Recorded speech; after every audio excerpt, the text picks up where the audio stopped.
I think one of the big changes occurred in 1985, if you want to put a date on it, and its aftermath, which was the defeat of the miners' strike. Entirely avoidable. I was obviously involved in organising support and solidarity with the miners, simultaneously with organising the Socialist Council campaign at that time in Liverpool, which defeated Thatcher. But the miners could have won. They were on the brink of victory several times during that year-long battle, but they were betrayed by Neil Kinnock of the Labour Party and by the TUC. And it led to a defeat of workers in general, which set back confidence. Self-confidence in the working class was hammered by comparison with the period before that. That's the biggest change in terms of my conscious lifetime, I suppose. And it means that the ruling class and the employing class have got away with murder in the subsequent 40 years now, compared to the challenges they faced prior to that.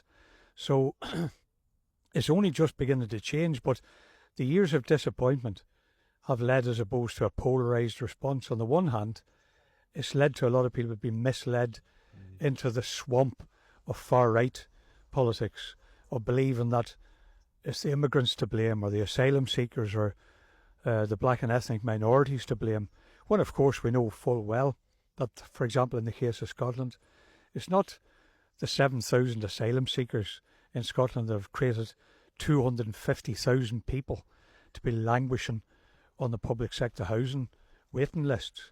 It's the lack of house building.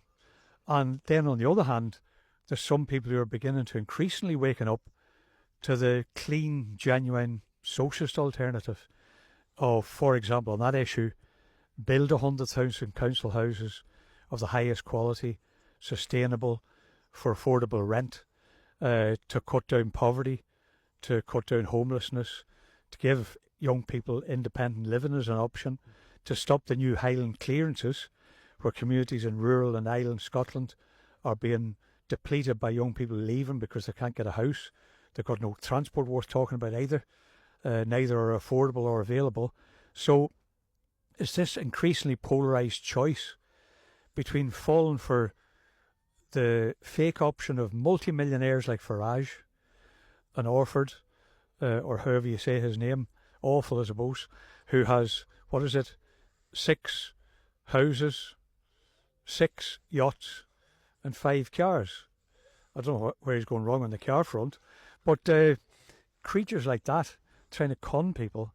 But then on the other hand, we're trying to offer something entirely different from the politicians who have disappointed, disillusioned and disgusted millions of people into thinking we have to do something different. Well, yeah, but don't vote for the millionaires. Tax them.